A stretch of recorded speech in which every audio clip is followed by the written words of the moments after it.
That is correct. For the last 13 years. 13 years. 14 now.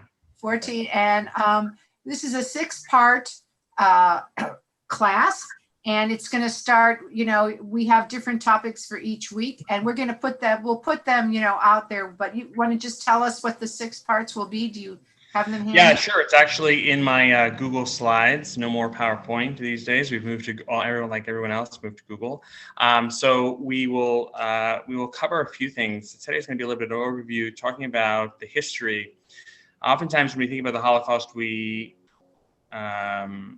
start, 1933, or we start in 39 when the war breaks out.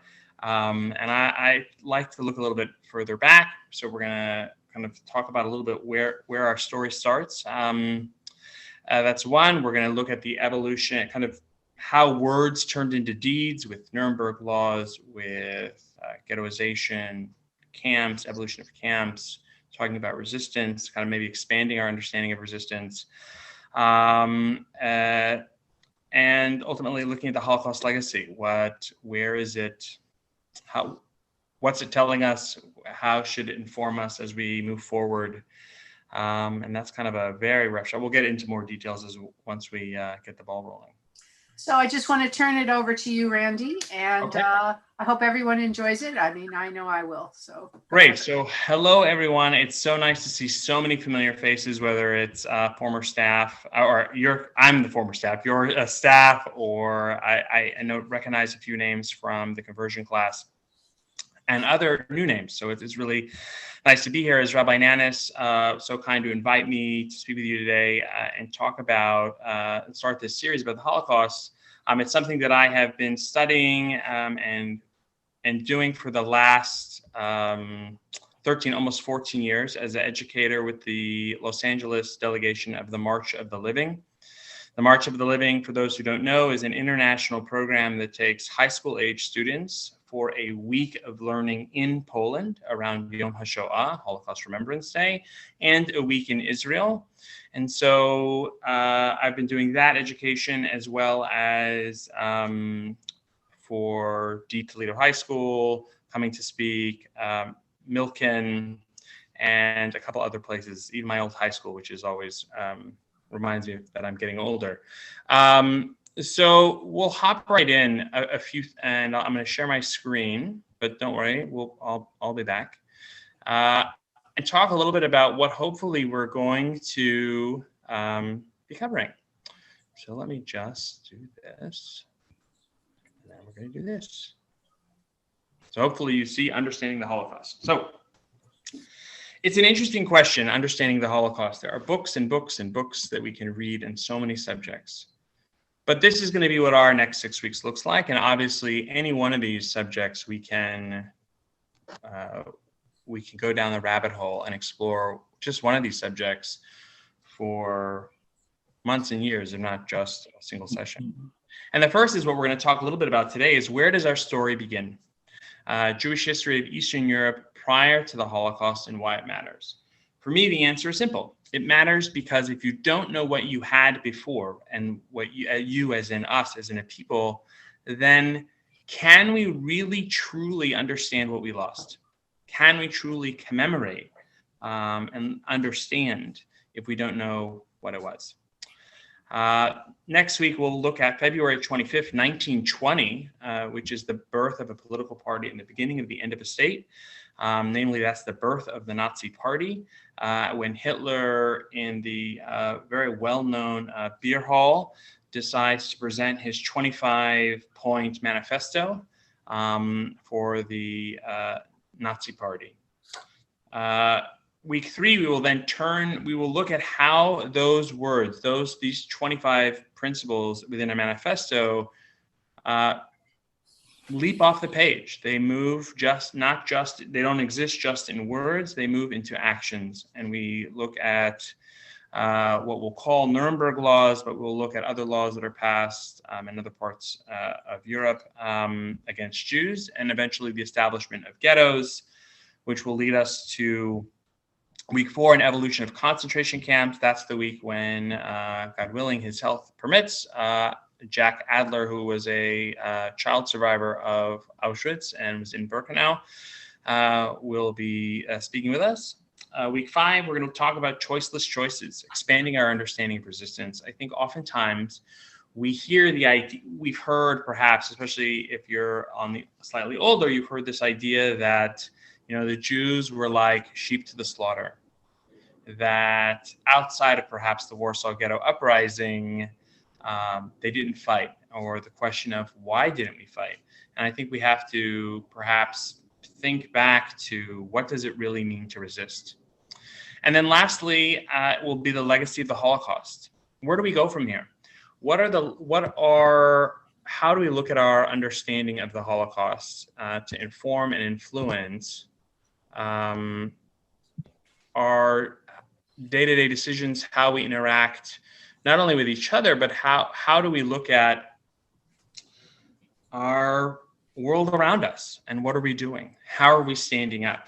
In the words of a teacher, former teacher of mine, Neil Lazarus, he used to say, what do you want to be? A witness to history or a history maker?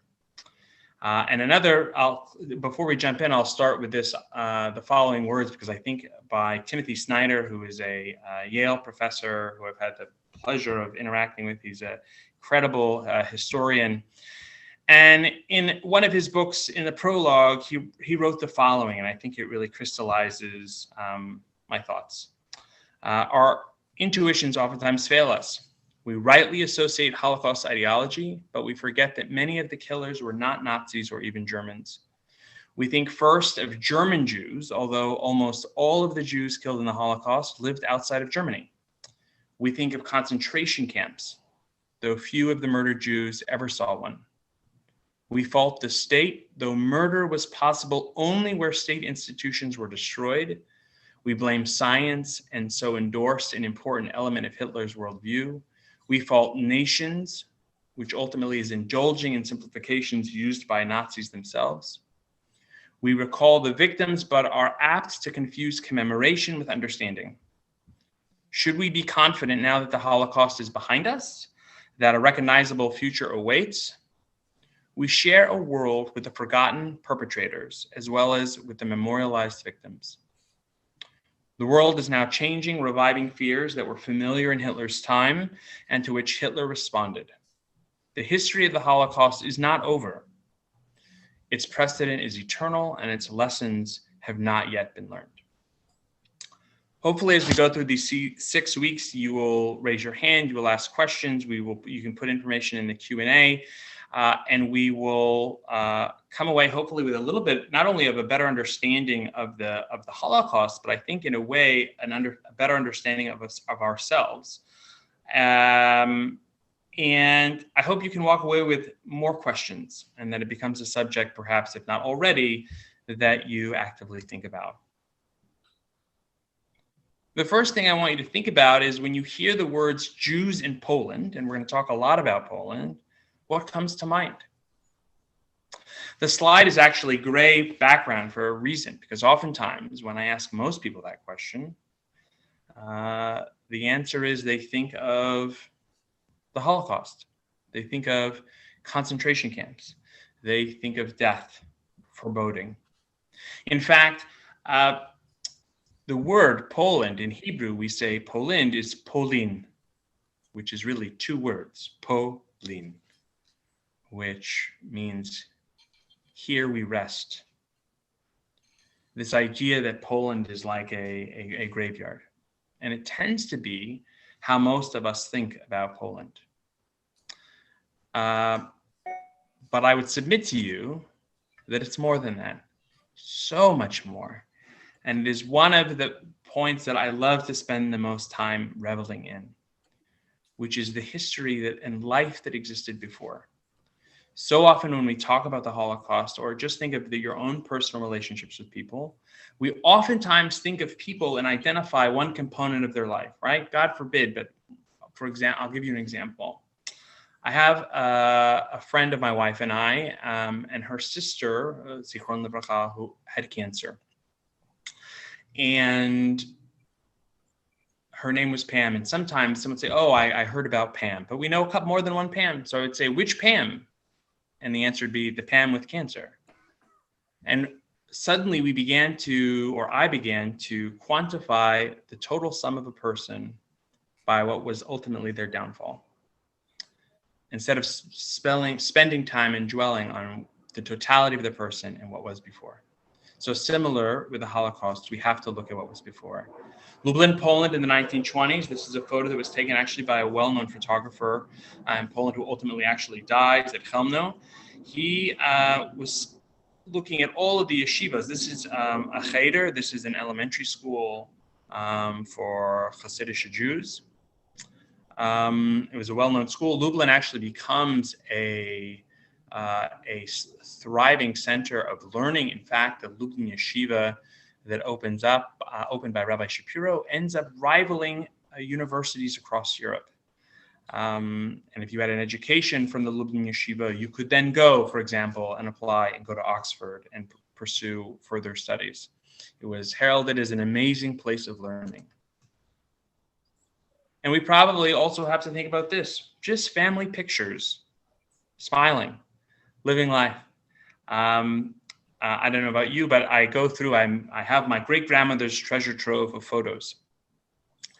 And I have many photos similar to this where there are generations of families all together sitting for a photo. This was Jewish life. A children's volleyball team in Szczecin, Poland, during the interwar years. Because in Poland, it was very, very common for Jews and Poles to coexist, to get along. It doesn't mean that everything was rainbows and unicorns, but I want to drive home the point that it was not pure hatred either. There was a coexistence because Jews were deeply ingrained in Polish society and culture. So it brings me to a question before I end my little slides for this for today, which is, where does our story begin? How long have Jews been in Poland, and why does it matter? If you look at the picture closely, you will see some drawings of coins. These are drawings of some of the first minted money in Poland. We're talking 13th century, 12th, 13th century. If you look closely at some of the coins, especially at the upper left, you will notice Hebrew letters. Because the first minters of Polish money actually came from Germany. And on some coins, you can even see, although not in this example, where on one side you would see a crown and perhaps a cross, and on the other side you would see Hebrew notations as to currency amounts or referencing the crown. And why does this matter? It matters because we have to think about just what was there before. Jews have lived up until, there are still Jews today, but prior to the Holocaust, Jews have been present in Poland, and relatively speaking, I know some who are well-versed might say, what about this, what about that? But by and large, Jews had lived and thrived in Poland for nearly 1,000 years. On the short end, 850 years, ballpark. Some historians will tell you around 1,050 years. So we can split the difference, call it 900 plus years. The Jews lived largely peacefully. Yes, there were times of strife. Yes, there was discriminatory acts against the Jews. I would submit to you, though, that any country that had minorities, a minority group, did not have all of its history being grand. And to put that into perspective, if you think about the two kingdoms of Israel in totality, 434, roughly 430-ish years of the first and second kingdom, right? It splits, and we have the 10 tribes to the north and the 2 tribes to the northern kingdom, southern kingdom. So Jews lived in Poland for a prolonged period of time, longer than the 2 kingdoms of Israel lasted. And I mention that because, again, as I said in the beginning, we can't understand the Holocaust unless we spend time talking about what was there before. So now back to all of your shining faces. So I see some, I'll just take a quick look-see at the chat.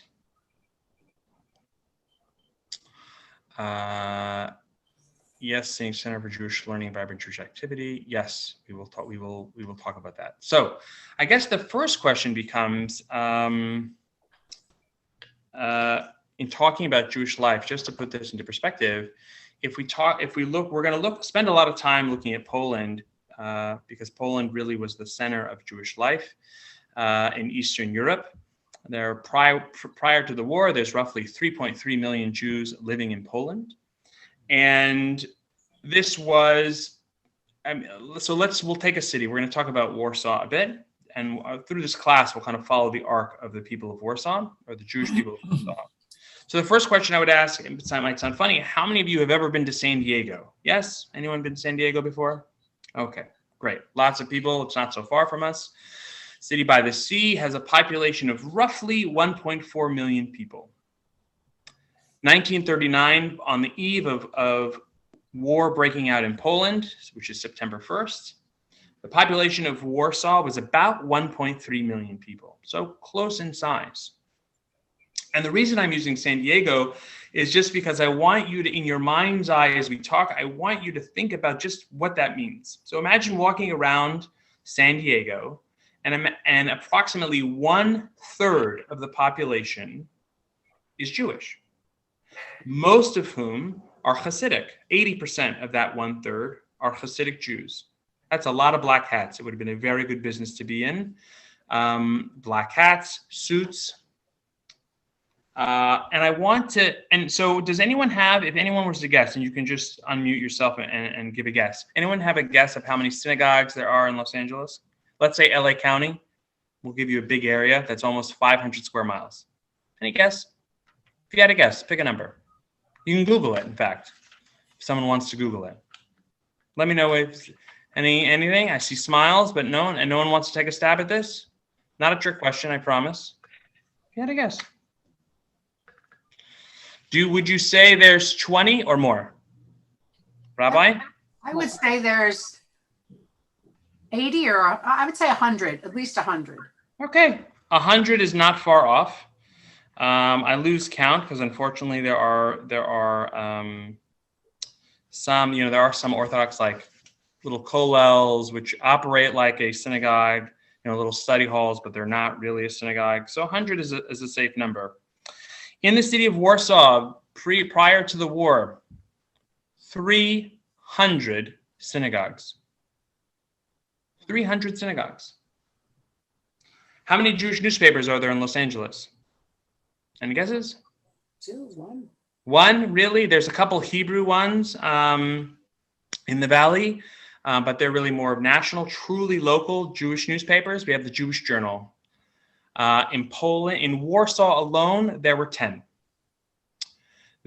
Some were written in Polish, some were written in Yiddish, some were written in Hebrew. Jewish life was thriving. There were secularists, there were socialists, there were Zionists, there were, of course, the religious, and there was a whole world of life in Poland prior to the war and in Warsaw. And so we'll focus on a couple lives. There was, for example, a thriving Jewish theater. Do we have any Jewish theaters in LA? Can anyone think of it? Actually, it's Theater Dybbuk, which is the Jewish theater group. They don't have their own building, but they do amazing plays. So it's I suppose a plug. I'm not affiliated, but they do beautiful work. Yes, Jewish Women's Theater. Oh yes. Oh my goodness. Yes. Apologies. Yes. So there are 2 Jewish theater groups here in Los Angeles, right? And we have a Jewish population of approximately 600,000.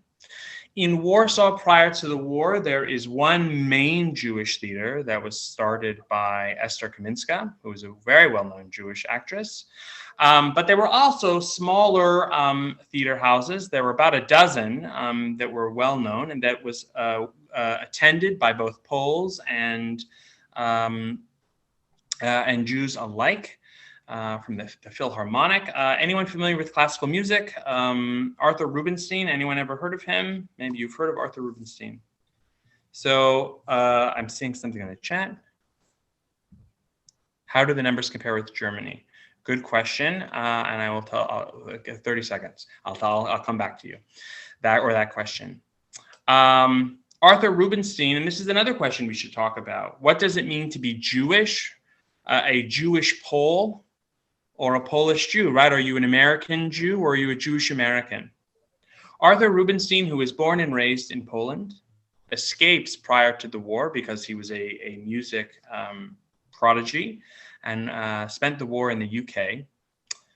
After the war and in the inaugural event of what becomes the United Nations and the Hall of Nations, he is asked to come to perform. And Arthur Rubinstein is famous for playing Chopin. Some of his best recordings are of Chopin. And he is called upon in this Hall of Nations in a room full of dignitaries. And comes up to the piano and he comes up to the microphone and he says, I'm actually very sad to be in this Hall of Great Nations and see the flag of nations of the world, but not see the flag of my home, Poland. And he sits at the piano, and before playing Chopin in his regularly scheduled program, he plays the national anthem of Poland. And then after he gets a rousing applause, and then plays his program. I believe it was some Chopin etudes. And so why am I telling you about that? I'm telling you that because I think we have to begin to think about what was life like, what was sacrificed, and what are the connections to one's home. Throughout the course of Jewish history in Poland, we see a constant intertwining between Jewish and Polish history. But before that, I'll answer the question about Germany. How does it compare? So in the 12th, it's actually stronger and much more significant in Poland for a couple of reasons. So all the way back in the 12th, 13th century in Germany, there are pogroms in the 12th century. This leads to some migration of Jews leaving Germany and going to Poland. This also coincides as Jews begin to initially settle in some of the earliest, for example, Krakow.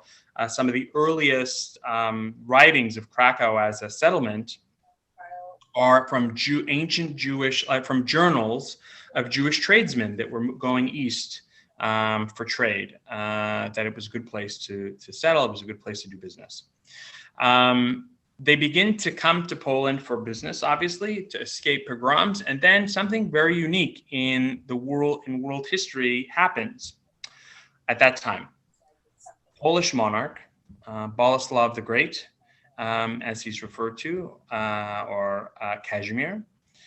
King Casimir ultimately creates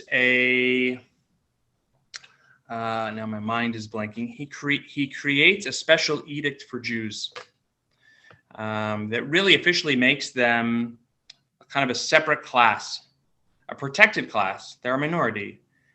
And what's amazing about the actions of the Polish kings is that successive kings don't just, for the most part, there are a couple periods where Jews are kicked out and not allowed to live in the cities, but for the most part, the Polish kings then continue to build upon the initial rights of Jews and adds to them, creates more protections.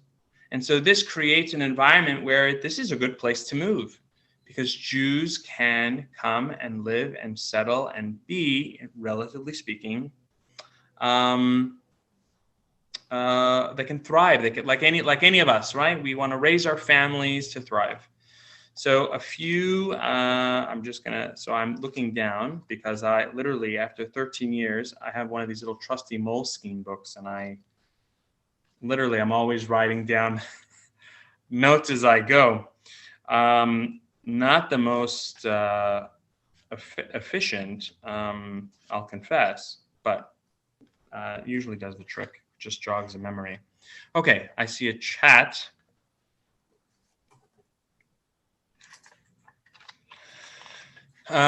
Yes. I would say more similar. So similar to in Spain and Arab countries, yes. But I will say that the difference is. Please tell us what the question was. Oh, when did King Kashmir? Oh, sorry. Yes, the question that was asked is referring to similar to Dini in Spain or Arab countries, and this is where in Arab countries we know, especially in the Middle Ages, Jews were ostensibly second-class citizens, and although there's some argue, some would say they're not second-class citizens, but they did have to pay higher taxes because they weren't required to serve in the military. So there are some similarities, but I would say that the rights and sense of equality for Jews in Poland was greater than in Spain and in the Arab countries. So Prince Boleslav grants the Jews in 1264, to answer that question, in 1264 a charter, which was then confirmed by Casimir the Great in 1364. So literally 100 years later, and that's for all of Poland. And then again in 1367 for the Jews of Krakow, Sandomierz, Lvov. And then again it's reaffirmed the charter in 1387. Casimir IV in 1453 again builds on the charter. And then we start to see some changes in the late 14th century as Poland merges with Lithuania. There's a nice shidduch that happens, a marriage happens, and so we see the capital of Poland actually move from Krakow, where the castle still is, called the Wawel, and where the kings are. All of the Polish kings are buried there. The capital officially moves to Warsaw because the king of Poland wanted to have an easy commute between both ends of his kingdom. And so I want to talk a little bit about some of the laws, these privileges that happen and that are extended again by Stanislav in 1765. I'll give you an example. A Christian taking a Jew to court had to have both Jewish and non-Jewish witnesses. A Christian who murdered a Jew suffered the usual penalty plus confiscation of their property. A Christian wounding a Jew was penalized by a fine paid to the prince, and damages were paid to the victim. And I know you might be thinking, I want to learn more about the Holocaust, but this background, I would submit to you, is important because it shows just how much Jews were able to integrate and grow because their fellow countrymen permitted it. The majority permitted it, which in some ways, actually, as we go on, is why the subject and the division that it does exist between Poles and Jews in some ways is a very hard pill to swallow because of the fact that we have almost 1,000 years of history and we were in many ways very close, but in many ways we were not close. We were different. We were Jewish. They were Catholic. They are Catholic. It's a very Catholic country. There were pogroms. And how do you, to sell out your neighbor, which we'll get into as we progress, how do you write that? I see hands. Rabbi Nanister, I saw your hand, and then so I have two questions. One is how did the Catholic Church? What was the attitude of that? I mean, the government was protective, it seemed, or trying to give Jews equal rights. But what was the attitude of the Catholic Church toward Jews? And the second one is, wasn't there a time after the Enlightenment where Poles started going to Germany and leaving for a more modern way of life? So yes. The first is that the church initially, early popes actually didn't have, at least in Eastern Europe, the same sway they did over Western Europe. But the Pope did, early popes in the Middle Ages was relatively mute on the subject as to the rights that Polish kings were giving. There were still certain challenges. For example, in the south of Poland, where you had local, small duchies, right? So aristocrats with their own towns. For example, Jews were not permitted initially. Jews were not permitted to carry swords or any form of weapon, because the thought was still, and some of this was coming from the church. The thought was that this is a minority group that prays to a different god, et cetera. We shouldn't let this minority group arm themselves, because what if they suddenly decide they're not happy with something and they're armed? This changes a little bit actually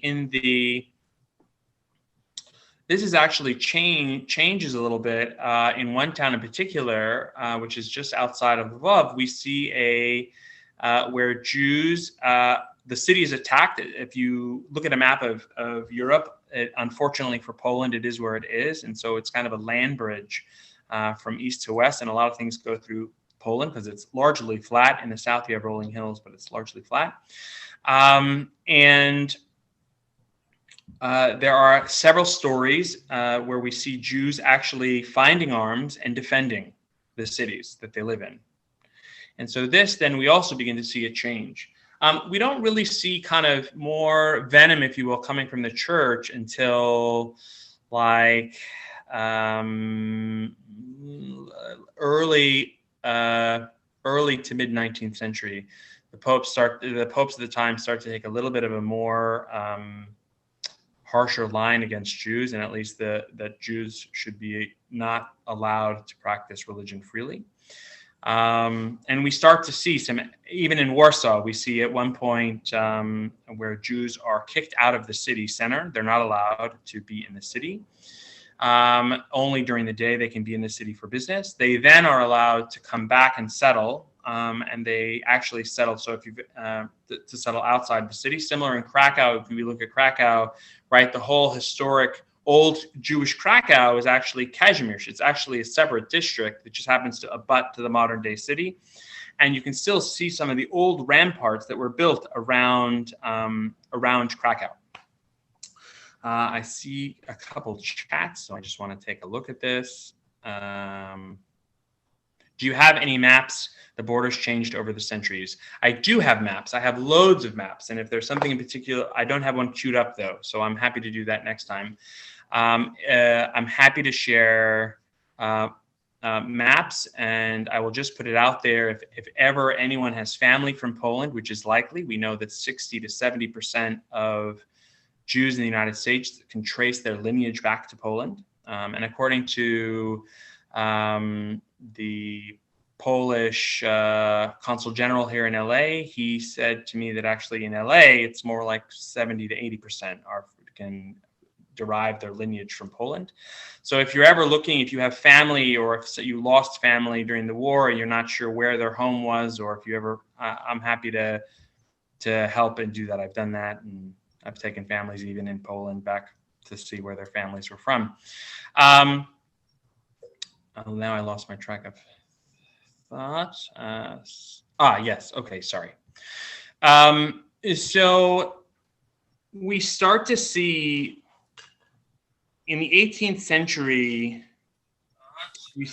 that's when we start to see some of these anti-Jewish restrictions, especially around Krakow and Kazimierz. But the truth is, right, it's similar to LA, right? And it might sound funny to say, but it's one thing to put a law on the books, and we all know this because we're living in a pandemic and we see rules being passed. And it's another thing about enforcement, right? There's lots and lots of rules, but people don't always enforce them. And so this was also true in Poland in the 18th century. We start to see, even though there's a rising anti-Jewish sentiment and restrictions, in many ways they are ineffectual because Jews are literally in every part of business. From furs, wax, soap, salt, tobacco. Jews also served as gold and silversmiths, right? And that comes from all the way back when they came from Germany. Things kind of come to a head. 1761, the Polish Parliament prohibits Jews from serving they prohibit Jewish commerce. That went from 1761. It was reinstated in 1776. But then we also know Poland, in 1799, Jewish businesses are removed. But then in 1809, they are returned. Krakow changes hands.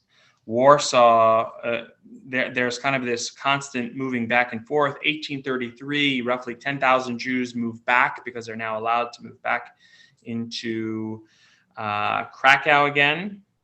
And then from the 1830s, really, for the most part, up until the Holocaust, we then kind of see that remaining 120 year, not even 100 years, we see a constant, steady growth upward. We even see a secular Hebrew public library that opens in 1876.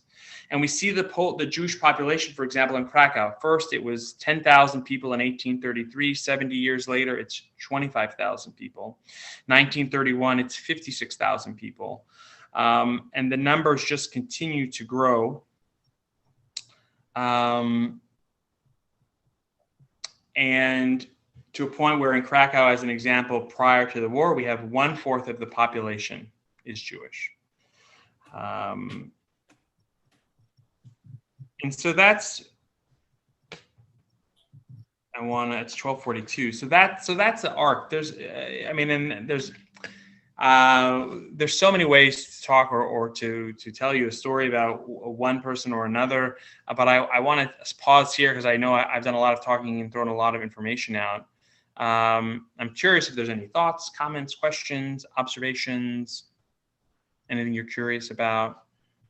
If there's a hand, great. Yes, Susan. Yes, just one question. I didn't get when the capital moved from Krakow to Warsaw, and what did that have to do also? Was there a change in Jewish population then too? There was that. Well, so the capital. So let me just one sec. Just looking at my timeline here. So the capital in Warsaw moves in. Well, let's see. So there's a couple things that happen. So I'll just back up a little bit. So in 1795, the Krakow and the southern parts of Poland become a part of Austria. Okay. We then see shortly thereafter, we see in 1809, Krakow changes hands again, and it's the Grand Duchy of Warsaw. So that is when the capital moves. They build a formal capital in Warsaw. This is because the royal family of Poland, they marry into the Grand Duchy of Lithuania, so to the royal family of Lithuania. And so there is a union, if you will, and so Lithuania, for a brief period of time, becomes a part of Poland, and this is why the capital moves. In terms of Jews, this does have an impact on the Jewish community, and why we see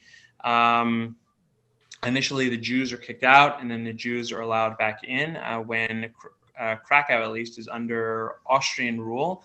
There are issues about trade. There are in the late 1690s, there's also a pandemic that hits, and so this or plague, I think would be the more proper word, and that kills approximately 1,000 residents of Kazimierz. This also causes this led to people fleeing the city, right? Because they wanted to avoid, they didn't have N95s, so they fled the cities. And then it takes a while. It takes a little bit over a decade, obviously, for then the community start coming back. And as well as once this part of Poland is kind of wrestled away from Austria and now part of Lithuania, then Jews start moving around. So the southern part of Poland, I should pull up a map. The southeastern section of Poland becomes known as the Four Lands. So if you've ever heard expressions from your Zaidi and Bubis, if you're old enough, or if you are a Zaidi and Bubi, right? The question, are you a Litvak? Are you a Galicianer? And where this is referencing geographic areas of where you're from, right? So if you're a Galicianer, it means that you're from the south of Poland. So you're around which now today, if you're in the Far East, some of the four lands today is also modern day Western Ukraine. If you're a Litvak, right, you're Lithuanian. There used to be an old idea that if you had daughters, you wanted your daughter to marry a real chacham, a real smart guy coming from Lithuania, because they were known for having real Torah scholars. And if you had a son, you wanted him to marry a woman from Galicia because she was strong and could work the fields and was ready to have lots of kids. I'm not going to say whether that's true or not. I'll leave that up for others to decide. But we see a very just rich culture. And actually, I forgot even one of the last pieces I'll also finish with is something that I happen to love, and that is klezmer music. Another way that Jewish culture becomes pervasive in Poland is through klezmer music, right? So it's just like today, how music can bridge communities. And for example, for those of you who have gone to Wilshire Boulevard Temple pre-pandemic, where for Martin Luther King Day services and joint programming that Rabbi Nanis has led so beautifully with Faithful Central Church, and you hear those choirs and that music and it moves you. Similarly, Jewish musicians, klezmorim, who were roaming musicians, would go from town to town and would entertain. And depending on whoever their crowd was, they could play. If you were a gypsy or Sinti or Roma, or if you were Polish, or if you were Jewish, they could play it all. And this was also a big part of sharing of cultures. But questions? Before no comments. Oh, Rabbi Nanis. Were there ghettos in Poland? Of course. Before the Warsaw Ghetto or whatever. But wasn't there a Krakow Ghetto, and weren't there? Yes. So initially, yeah. So I don't know that I would put it in the same category, but I suppose yes. That Krakow is initially during a time when the Jews are kicked out of Krakow proper, and they do establish their own settlement just outside of the city walls. They are free to come and go out of their settlement, but it is so I guess you could call it an open ghetto in that sense. But that was specifically only for only Jews lived there. It was a semi-autonomous. Taxation, security was all done for and by the Jews of Kazimierz district. And they're allowed to go into the city by day for business and trade, but they were not allowed to live in the city for nearly a century. And so yes, but I think in our context of this class, talking about ghettos from the era of the Shoah, they are very different.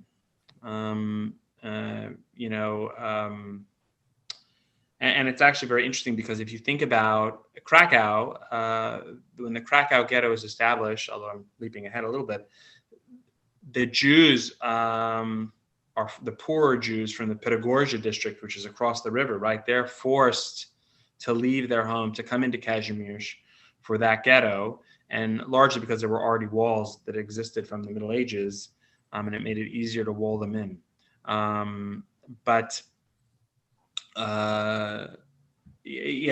would put those ghettos in a different category. Randy, I had a question. Sure. Hi, Claudia. It's nice to see you. Hi, Randy. Nice to see you. Going back to the Middle Ages, how if you read about Poland, after the advent of Hasidic movement, it feels like Jews and Poles were really separated. Yeah, there was commerce that probably linked them, but their life was entirely separate. But going back to the Middle Ages, how integrated were they? Like, would say, for instance, would wealthy Jews live in the same quarters as the wealthy Poles, or? Not in the Middle Ages, no. In the Middle Ages, you had, in the Middle Ages, there was not a lot of mixing, and they were very strong. And to this day, I will say that there are in pockets of Poland, although I think it's definitely very chic to be Jewish now in Poland, or to say you have a Jewish friend. No, that, the stereotypes that the Poles were dumb and drunk, and the Jews were smart and had money. But at the same time, right, in the shtetls, the small villages across large swaths of Poland, they lived together. But how much did they socialize? I think that really is a kind of town by town story, and it depends on the history. And by the way, that history even kind of carries forward, believe it or not, all the way to the Shoah. For example, there's a small town towards the south of Poland called Markova, and it's become more known in recent years because during the war, a family of 7, the wife was pregnant, and they had 6 children, 5 children. This family hid a Jewish family. And part of this comes from all the history that in Markova, the tradition of Jews in that area were known, and the family they hid actually wasn't even from Markova. They were from a neighboring town, was a very strong, good relationship. So this family decided to hide a Jewish family because that is kind of what the arc of the relationship between Poles and Jews was for centuries. And several other families were also hiding Jews in Markova. Just unfortunate that only this one family was caught, and then they are all murdered. First the children and then the parents. And then the town is reminded of the penalty of anyone harboring a Jew. They and their families will die. And then by the next morning, there were another 16 people found dead in the nearby forest. Right, presumably, therefore, right neighbors went out. But there was a history of Polish towns of good relations, but there are also bad relations in some parts. I think that really you have to look at where you are on the map, I guess, of Poland. But in the Middle Ages specifically, you did not have, pre-Enlightenment, you certainly did not have wealthy Jews living next to wealthy Poles, because at that point, wealthy Poles were aristocrats. If that makes sense.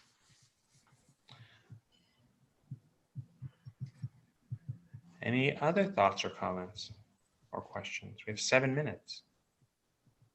By the way, Roy, I love all the books behind you. Thank you. I have a question. Yes, Stephanie. Since we're going back as far as you did, there was always a rumor in my family about the King of Poland that was a Jew. The King of Poland for a day that was a Jew. Do you know that story?